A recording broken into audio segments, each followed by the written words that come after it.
So I am joined by an extra special guest, Dr. Ruth Machin, who has done what I hope to do and monetize her channel. So Ruth, please, for a start, huge congratulations on getting your channel. Please, can you tell us about your channel, a bit about you, and sort of how we got together? Yeah, I will. Yeah, and I am very special. So my mother said.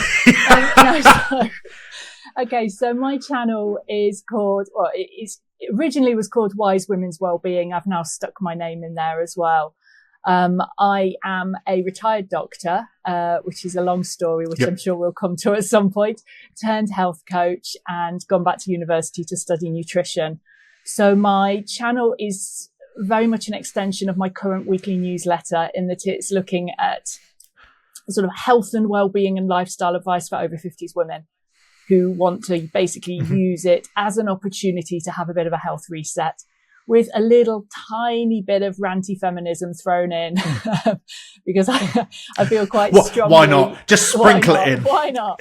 Because I feel quite strongly this is a time of life when women often sort of, are kind of seen to disappear into the background.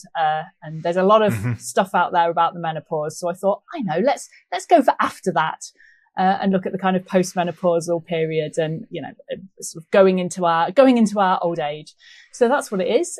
It's been going 3 months and it's been an interesting time because it grew very quickly and very unexpectedly. And I need to talk about how we met as well, don't I? So I met you. Absolutely. It was February, wasn't it? Was it February, the masterclass? Yeah. I think it was. Yeah, so we met, I think, it was Joe Watkins' masterclass in the beginning of the year. And I felt a bit bad for it. So I tell you what, before we go in the masterclass, so you had worked with Joe, hadn't you? Sort of, what was it, a year or two before that? So what sort of led you two to get together? Yeah, so I met Joe in April, what are we now, 25, April 24. So I basically ended up retiring from medicine, tried being retired, got really bored, decided to retrain as a health coach. So I was starting to look up setting my own business up. And obviously, like most doctors setting up own businesses, bit clueless. So I met Joe, I think it was through Facebook, one of those kind of like medics outside medicine Facebook groups, and got in touch with her that way and had a sort of 30-minute call with her. And thought, she's the one for me because she's delightfully uncorporate. So I basically joined her sort of coaching program for doctors wanting to start small businesses. And I've been with her about a year, before, she had the masterclass where I met yourself. And she's basically taken me from having a kind of vague idea that this was something I might want to do to actually having a business with a website and paying clients. So that kind of early stage of working out what you want to do, who you want to work with and what, you want your business to look like. So she's helped me achieve quite a lot in a year and, guided me, sort of down the path of knowing what to do and how to do it. Cause it's very, obviously, very different from the world of medicine. No, and I think it's looking, so you'd sat on her webinar in, I think it was the January. You'd already had the chat with her. You'd set up your business. You've got, I take it, a couple of clients, or you just sort of the early elements of developing that. And then, because I remember it, I got a bit overexcited that you'd sort of mention of YouTube popped up in the comments and you put, I'd love to put a YouTube channel. And then I unashamedly stalked you on LinkedIn and I think I dropped you just a message saying, if you want to do this, like, more than happy to help. So sort of it was clear, I think, from your response that you've been thinking about this. Had it been at the top of your mind of something to do, or sort of where were you at mentally? I think probably the initial thing had been hatred of Instagram, because I'm on Instagram and I dislike Instagram because I don't like the whole short form reels, you're there to entertain aspect of it. What I really liked was long form. So long form writing. I really enjoy a newsletter. I really enjoy writing a LinkedIn newsletter. So it was a way to get that sort of out to the greater world, the greater public. And there's basically, as far as I'm aware, you can correct me if I'm wrong, 3 ways of doing it. You have a blog, you have a podcast, or you have a YouTube channel. A blog, I think these days, if you probably start on something like Substack, then yes, you can start a blog. But if you start one on your website, no one will read it. As I discovered, I did it. No one read it. Podcast was an opportunity, but I don't know why YouTube appealed slightly more. I think more because it would allow me to do things on my own a little more. Whereas a podcast, you can do a podcast solo, but you're a bit more reliant on guests. And I thought, well, that might be stressful. Yep. Why don't I just do YouTube? Then it's just me. And once I started, one of the things I enjoy about YouTube is it gives you can kind of tap into the creativity side of your personality as well, because there's a visual element to it, which you don't have on a podcast. And I like the design element of it and the graphics element of it and the editing side of it. You can have a little bit more visual flair as well, which again, I've got a heck of a lot to learn, I know. So it kind of ticked all the boxes. I think with the only negative being putting your face on the internet, which is the big stumbling block Yes. I think most people go through. And that was what was stopping me. And I think what your message did was basically just make me go, oh, sod it, I may as well have a go, and kind of do it without thinking too hard about it. Because if I'd thought too much about it, I'd have just got freaked out and not done it. Because it's, you're putting your face on the internet for the whole world, and that's terrifying. Yep. So the easiest thing is to just not think too hard about it. And if someone comes along and says, would you like some help? You go, yes, please. And they kind of, you're off and away. Yeah. And I think you hit the main point that I get time and time again of people going, when, I have had a couple of messages saying like, oh, what do you do? What do I need to do? And you're like, just start, like, just get your face out there. And because you soon realize that you think, and I think people's biggest barrier is that they think everyone's going to say, you're ugly, you don't know what you're talking about, just really negative comments. Whereas actually that's the worst thing that can happen. The most likely thing that's going to happen is no one's going to watch your video. Yeah. And that's it. And you think, and if you realize that's the worst thing, then you're like, that's fine. We'll just carry on. So that was January. You released you set up the channel, released your first video early February, or sort of, was it, mid-February? 13th of February it was. 13th of February. So you've had, let's talk equipment, because that's another bit that people think they've got to spend thousands of pounds on microphones, phones, cameras, etc. What are you using to shoot, record, edit? Not a lot. So, I mean, I record on... Excellent. Yes.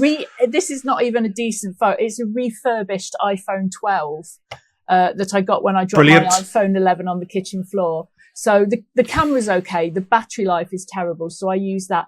My first video, I think I told you, was I have my printer and some old textbooks with it sort of wedged on the top. Yes. I've since bought one of Amazon's finest tripods for 30 quid, which is a little bit flimsy, but it does the job. The only thing I've splashed out on is the microphone. I started off with one of the really cheap 20 quid plug-in ones, because the phone mic is awful. Mm-hmm. So I had one of those cheap plug-in ones. And again, it wasn't brilliant. And because I live on sort of a reasonably busy B road and we're near to a farm, so we have a lot of farm vehicles go up and down and they're really noisy, and it was picking up. I've got it there. So I bought the DJI Mic Mini, which is fabulous because it's got a noise cancelling function on it. So it cuts out basically the tractor noise.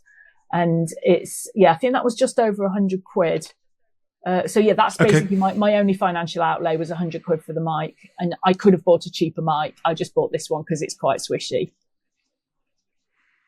And I think actually, just investing in audio first, because you get to a point where you could almost switch off from the video or just not watch it, but have it on in the background. You're still getting the view. You're still adding value to it from that way. So camera, you just use your phone, which was... as you say, a refurbished iPhone. You've splashed out on a microphone, fair play, noise cancelling, because you're surrounded by in the glorious countryside. In terms of then in the sticks, though, in terms of editing, what are you using? Editing, nothing. I use iMovie because I've got a Mac, a MacBook Air. It's got iMovie on it, and it's quite. I taught myself to use it in a weekend, so I'm not particularly techie, says the ex-radiologist, but Yeah, it's quite straightforward. It's basically just sort of dragging things around. It's quite intuitive. So I use iMovie, and so I basically film on my phone, ping it by AirPlay to my laptop, and stick it in iMovie and do everything on there. And it's I mean there are fancier pieces of editing software you can use maybe in the future, but not now. It's not worth the outlay, I don't think. No, and actually, I think it needs to go back to the point of, you got your channel monetized off very readily available equipment, with your only outlay really being your microphone, but the rest of it is just you had to either to hand or was already not utilized on your laptop. So, okay, so I gave you a bit of a nudge in the annoying little brother way that I do. You then went, right, I'm going to do a video a week. Clearly your creative flair was going through, because your thumbnail design is, I've never commented and never sort of picked you up from that, and probably learnt a couple of bits myself from that. Who else were you getting your information from? Because it was clearly, I didn't give you that much help, and it was clear from our back and forth you were gleaning information from elsewhere. Yeah. So the thumbnails, I do all my thumbnails on Canva. I love Canva, and I've got the paid version of Canva anyway for the business. And my GCSE in art, has reared its head after however many years it is, 30 years later. I watched a few people on YouTube who do videos about starting channels.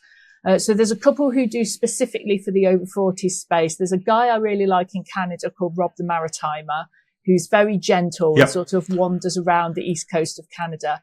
There's a lady called Diane Moore. I like her a lot. So they're kind of more the start, if you're over 40, you're not too old sort of group.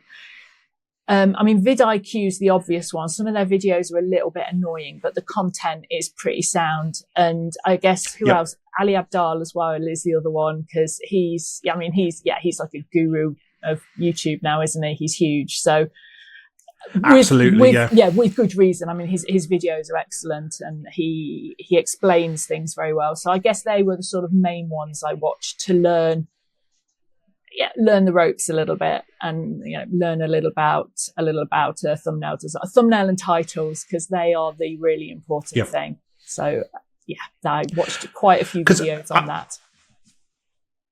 I was going to say, like, it was interesting because you put a video on about you getting monetized, and I use vidIQ. I've watched a lot of Ali Abdaal's. I lean on vidIQ a lot, but you're right that unless they are very aimed at this sort of the digital. So like if you're reviewing iPhones, they've got a lot of that sort of content, but very good starter advice as well. And then because of your video you said about Rob the Maritime, I was like, go and check out his stuff. It's lovely. And I was like, I'm going to look at it. It was like, actually very gentle, very approachable, filming similar to what I do. So like I often film on a dog walk, but he's filming in the gorgeous Canadian scenery. I was like, yes, you get a subscribe, and I need to have a deep dive into your channel to see what else we can glean up. So, anyway, so, cause I did a video on you because I was so impressed. I think it was you had got into, I think you were just making really steady progress. You were pushing out a video a week. You were being consistent.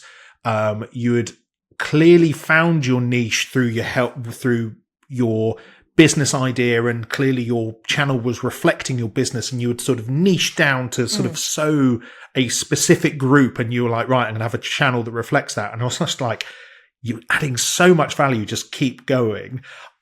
I'd thought, and I'd pitched the video in terms of, I think it was like, watch this channel, it's going to blow up in 2025, thinking very much like, if you kept going for a year, you're probably going to get monetized. Go you, keep going at that sort of level because you're ticking all the boxes. And then what led to this weighted vest glorious video? What sort of talk? The one that exploded. Yeah. So, I mean, it was really funny. When you made that video, I said to my husband, I said, look at this. Dave's made a video about me, and I wish I had as much faith in me. Were my exact words. He just laughed at me. My husband's very bemused by the whole thing anyway. He's generally just, are you an influencer now? No, love, I'm not an influencer. So the weighted vest, so that came out of, Do you know, I can't remember where I got the original idea. It wasn't a vidIQ one. I must have just seen one pop up on my feed, because obviously a lot of the people I watch are over 50s women as well. So I think it's quite big in that space as a bit of a hot topic. So I think one popped up and I must have watched it. And I thought, I could review one of those, because what none of them really seem to have done is go beyond, well, I used it and it worked for me. So I thought, but do these work? Yeah. Do these work full stop? Is there actually any evidence that they do anything? Or are we just being sold a bit of a kind of latest fad? So I decided I'd have a go wearing one and reviewing it. It just seemed like a good thing to do. So I bought a really cheap one on Amazon. It arrived and I thought, well, I'll vlog it as I go, because I've never done a vlog before, and film it as I go, because that might be quite interesting. And then at the end, if the footage is awful, I can just do it all retrospectively. But it might be quite interesting to explain how I feel wearing it at the time. So vlogged it through April, thinking, well, I'll stick it out at the beginning of May. And then I did. And it went crazy. And I mean, I knew it was going to do well, because it was my highest ever views at 24 hours. It got something like 496 views at 24 hours. And I was like, oh my goodness, that's amazing, because I've been teetering around the 100 views per video. And then I thought, oh, well, it might get to 1,000. That'd be exciting. And it did in 72 hours. Yep. And then it went absolutely ballistic. And I checked at one point, I was getting 1,000 views an hour. It just huge amazing growth. And I think it's now, I checked this morning, it's now to 105,000 views and still going. It's still going up. And brilliant. Yeah, so it's not it's not petered off. It's sort of just, brilliant. Petered, yes. And now it's going up again. My impressions are going up again. It's got something like 1.5 million impressions, and it's still going. And then I started to think, well, I might hit 1,000 subscribers with this. And I did. And then I started to think, do you know, I actually might monetize off the back of one video. Surely not. And I did. And so, I monetized 2 days ago. So yesterday was my first, amazing. What was my first? So today, Thursday. So Tuesday was my first full day of monetization, and I earned 23 pence. Like, yes! Get the cash in, yes. I know. I wouldn't even buy a Freddo bar. But, so it's I'm not sure it's going to be, making me rich, but it's the most satisfying 23 pence I think I've ever earned, because it was bizarre. Yeah, so absolutely. That video is still going, and, it's now pulled up all my other videos as well, because people are going, oh, she seems reasonably interesting. I'll go and see what videos she's made. So then they're going to watch, and I'm getting people commenting on my other videos going, I've watched all your videos and now I've subscribed. Thank you for making videos about health for women in their 50s. It's not many people do that. So it's paid off. And then, as I say, because all my other videos, the views have increased, I can now see which ones have increased the most, and that tells me what people are most enjoying, which will allow me to then make more of that content moving forward. So the whole thing's been very useful, but equally I acknowledge it's not normal. It's not the normal course of growth. It's usually a lot slower. I think I was just lucky, very lucky to have right video, right time. Well, yeah, and I think I don't want you to do yourself down, that clearly you would, because you're in that space and you got the intellect of that space, you clearly picked up that this was a hot topic, so the weighted vest, and then you struck a chord. And I know one of the bits that, because you offered such a good value in terms of a lot of your videos were, I reflect the science, and you will have like a little pop-up of, this is the PubMed citation that I'm quoting you for, so that and it just adds so much credibility, because I know we'd had a couple of back and forths about that of, do you keep doing that? And I was like, no, absolutely keep doing that, because that's the value that you add, rather than just some, someone spouting some absolute random fact that you're like, as the viewer, you just go, is that fact? Is that opinion? Is that based on scientific knowledge and evidence? Whereas actually what you say is, and what I love about the channel is that you say, like, here's a fact, here's a citation. And, you know, in some of your other videos, which I love a bit of critiquing a journal, you actually start critiquing that journal as well and going really deep into the, you know, the stats behind it. Like, yes, you go, Ruth. But yeah, it's adding that credibility of you as a doctor, regardless of, you know, retired, we've got to reflect on your career, and adding the scientific value before it as well. So I think sort of then obviously, so you monetized, you're making not quite enough to get a Freddo just as of yet, but you know, I've got faith. So it will grow. I've got faith in you. So is the next step then you're trying to, because you've got the business as well, have you noticed that has picked up because of the channel, or what sort of, is it feeding into it? Yeah. So the last video I made, which was, I've made like a series of 3 on sort of low energy and midlife. And the first one was like 3 really small habits, and I made a downloadable cheat sheet. The one that comes out later today is on sort of creating energy sustaining meals, i.e. eating some protein, eating some fiber. And sort of a little bit about healthy fats. And I've linked back to a recipe booklet that's on my website that I made it a while ago. But I've obviously linked to it because it's got some recipes for people to try. So my job this morning was converting it into American measuring cups because everything's metric. And from my stats, I know 60% of my viewers are in the States and Canada. So, hence I've slightly tweaked it for the North American market. And yeah, I will link to that. And I'm very open in my videos. I say, look, there's a box to tick if you want to join my newsletter. If you want to join it, tick it. If you just want the recipes, don't. You know, you know, under no obligation to let me into your inbox every Friday. But my newsletter list has easily doubled. It's sort of gone up by 1.5 times what it was before. So I'm getting people onto my newsletter list as well, which is great. So then obviously if I ever have a problem with the channel, I've got sort of a way of keeping in touch with people.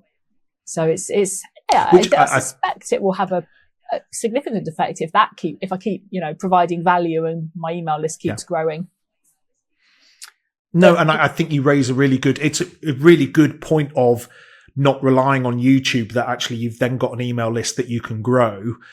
Which, as you say, because if YouTube falls out with you for whatever reason, then you can always lean back on that. And with I've got to ask, with the recipe card, is there a little bit of money that you're asking, or is it for free for this time? Where are you going with that? It's completely free. It's been on my website for a while, actually, because I was trying to plug it on Instagram and not getting anywhere. So yeah, no, I kind of, in terms of business coaches, I really like the James Wedmore style, which is basically make your free stuff better than your competitors' paid stuff.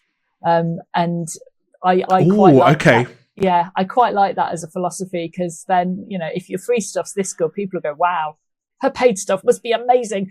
I mean, my main problem is I'm not really plugging the paid stuff, because I'm not really advertising my coaching services at the moment anyway. Just that's partly because I want to start moving towards group coaching in the autumn. And so most of my time is kind of plugging away, making things for that, before I obviously try running a group coaching thing instead of one-to-one, just because I'd like to be able to bundle people into groups, because it's easier on my eyes, basically. And I quite like group teaching anyway. So that's why. No, that makes sense. And I've seen some of the comments from your videos, and no doubt that you'll have a larger audience now, regardless of where they are in the world, that you can sort of say, look, I'm running this group coaching, it costs this much. And because you've added so much value to them already, that they'll just sort of filter into that beautifully from that point. They can. If they don't, they don't. I mean, I do actually quite like giving the stuff away for free as well, because and it's exactly that. It's like the bar for credible health information on YouTube is so low. There is so much, particularly in nutrition, there is so much awful advice on there. I think the only way, as kind of as dietitians, nutritionists, doctors, you can combat that is by basically, if you can't beat and join them, so going out and putting things on social media that are credible to try and kind of counteract the tidal wave of rubbish. and sort of saying, no, that's actually not right. And that's not what you need to do. You need to eat vegetables. So, putting some credible information out there.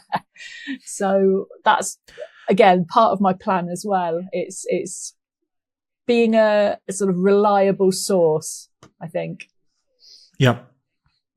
And I think, again, because your whole ethos, you started out saying, I'm a credible source. Here is the literature to support what I'm saying. Plus with your professional background, then actually as clearly demonstrated, you just absolutely smashing through that bit. And that's why your video and your channel's getting the views and getting the subscribers, because people go, well, actually, you know what you're on about, you can prove it. And if I don't believe you, then I'll go away and read that article and then come back to the video and again, do it that way. So, and if anyone wants to sort of come and talk to me in the comments and go, actually, I think you're wrong, I don't agree with you, and have you read this paper? I can then go, actually, yeah, okay, fine, I will, thank you. You can actually have I don't mind a bit of critical discussion or critical debate. That's, again, it's a way. I'm entirely fallible, as is anybody. I could have missed something important. So it's opening up that dialogue with people as well. No, and I think that would, and again, sort of just as you say, that would bring naturally another video of like, I said this in my last video, turns out I was wrong, or, I've now read this paper and this is actually what it looks like. And it will just grow from strength to strength to strength. And that is brilliant. Well, Ruth, you have genuinely been my highlight, or one of the highlights of 2025, watching your channel blossom into success. And it's been an absolute pleasure to nudge you, nag you, critique you on the way. So I hope it hasn't been too horrible from that point. And it just leaves me to say thank you so much for coming to have a chat to me. Very, very best of luck for 2025 and your future endeavours. Yeah, and thank you. And thank you for helping, because I don't think I'd have grown as much as I had without because it's all very well watching a video of someone telling you what to do. It's not the same as someone watching your video and going, that intro, you go on a bit, that's what really helped. Because it genuinely did. Because I was like, well, this intro's better. And you'll be like, still a little bit long. And I'll be, oh, yeah, okay. And my intros are the one thing that's got a lot better. They've really come down, and it makes such a difference. And you can tell from my audience retention curves, it's made a huge difference, because they no longer plummet like a stone. They're a bit more kind of smooth. So thank you. No, not at all. Not at all.